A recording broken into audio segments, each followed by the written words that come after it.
The Democratic takeover of the House of Representatives is raising new questions about potential investigations into the president, as well as the possibility of impeachment.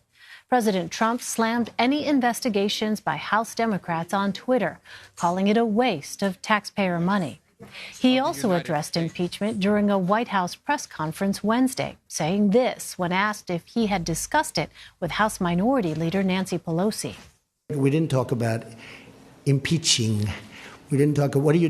Do you impeach somebody because he created the greatest economic success in the history of our country? Let's impeach him because the country is so successful. Let's impeach him. Has he done anything wrong? They asked somebody, has he done anything wrong? No, but let's impeach him anyway. Joining me now from San Francisco is Tom Steyer. He is the founder of Need to Impeach and Next Gen America. Tom, thanks for joining us. Elaine, thank you very much for having me. You were one of the largest donors to Democratic candidates, and now that Democrats have taken back control of the House, should impeachment be their #1 priority? Well, let me just make a correction to the statement you just made. What Next Gen America and Need to Impeach do is actually run programs, not make donations. So, in fact, Next Gen America ran the largest youth voter mobilization in American history this year. And young voters turned out at the highest rate ever since 18-year-olds were allowed to vote in 1971. So just to be clear, what we're really doing is running a grassroots political operation to broaden our democracy and to get more people involved, particularly young people and in overlooked communities. Now that Democrats will be taking over the House, though, should impeachment be their top priority? Well, when we look at what taking over the House means, it means a couple of things. It means that the Democrats can now prevent any legislation going through the Congress and being signed by the president that they don't approve of. That's one huge change. Second of all, it gives oversight capability to the Speaker of the House so that the House committees can subpoena information and get information about this president and about this administration. We have seen him more than meet the criteria to be impeached, including in the last 2 days. And we have seen the need for him to be impeached to grow every single day, as far as I'm concerned, over the last year. So should it be the top priority of the House leadership to stand up for the Constitution and the American people? Absolutely. This is what we're seeing, a president who is out of control, who's reckless, and who is lawless on a dangerous basis. We saw it in spades yesterday, and he will continue to do it unless we stand up against him. And have you spoken to Nancy Pelosi or other potential House Democratic leaders since the election? I have not, Elaine. We're a grassroots organization. The people we communicate to are the American people. You know, we go out directly, whether it is in person, we had 15,000 volunteers on campuses this year, or whether it's online, but we communicate with the American people and counted on elected officials to pay attention to their constituents. Why make such a strong push for impeachment now instead of waiting for special counsel Robert Mueller to finish his investigation? Well, first of all, let me say this. We started our impeachment petition a year ago, so this is not news. We didn't start impeachment after the election. We've been doing this for a year. But let me say this. I know you know this, Elaine.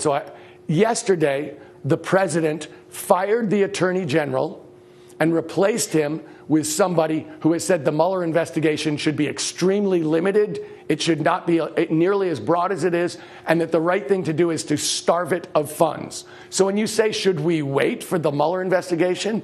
It is now clear that the president wants to make sure that we stifle, control, or abort the Mueller investigation. We may not get to see the Mueller investigation.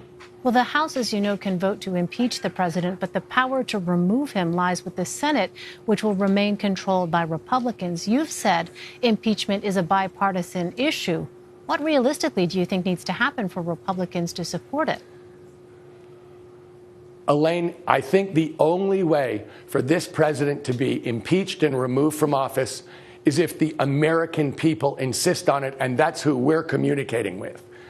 We're not talking about removing this president and replacing him with a Democrat, the person who would replace this president would be a conservative Republican from Indiana. What we're talking about is standing up for the Constitution, the American people, and telling an important truth, which we have a lawless president. That is a bipartisan, patriotic issue. This is about protecting the system of law in the United States of America. It's not about partisanship. It's about protecting the system that we were given 200 years ago and making sure that no one is above the law, including especially the president. At the same time, the topic of impeachment was largely absent from a lot of Democratic campaigns. Some strategists have attributed Democrats' victories Tuesday to a focus on issues like health care. Do you agree with that? And does that tell you that voters don't care as much about impeachment as they do about other issues? Well, let me say this. I think we all know that those critical issues led by health care are absolutely important to voters, and that the Republicans have done a terrible job. And it's a great issue for Democrats because we believe in protecting people. We believe people have a right to health, that universal health care is a right for Americans in the 21st century. But Americans can hold more than one idea in their head at the same time. And Elaine, I think everybody has to acknowledge that this election was largely a referendum on this president, this administration, and this radical right-wing group of people in Washington.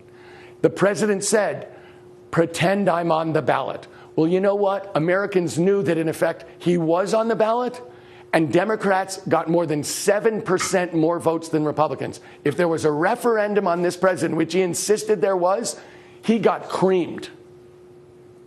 All right, Tom, I'd like to switch gears here in our final minutes left. Back in August, my colleague Tanya Rivero asked you about a potential 2020 presidential run. Here's what you told her. So I am going to be head down, working as hard as I can to try and get good things to happen this election day. And the day after the election day, we'll start to figure out, I will personally think what is the best thing that I can do, given what happened on Election Day, to push the cause of justice in America after that. And I don't know what it will be because I don't know what's going to happen on Election Day. All right, but that's not a no. That is I am going to not even think about it until we get through the work we're doing now and understand where we are. All right, Tom, we now know what happened on Election Day. We are past the midterms. Would you like to make an announcement here on Red and Blue? I am entirely consistent with what I said in August, which is the day after November 6th, I will start figuring out what the right thing to do is. And by gosh, what we're seeing is we need transformational leadership. We need the ability to tell the American people what has to happen and how we're going to do it. We need someone who will be transformational, not incremental, and who will not try to meet in the middle with this radical right-wing group of Republicans, but instead to push forward a vision for America in the 21st century that is positive, that is completely different from what they're talking about, and can give us a reason to get up in the morning again, happy, with a spring in our step, with purpose in our life, dealing with the real issues on the ground. So what's the time frame for you then?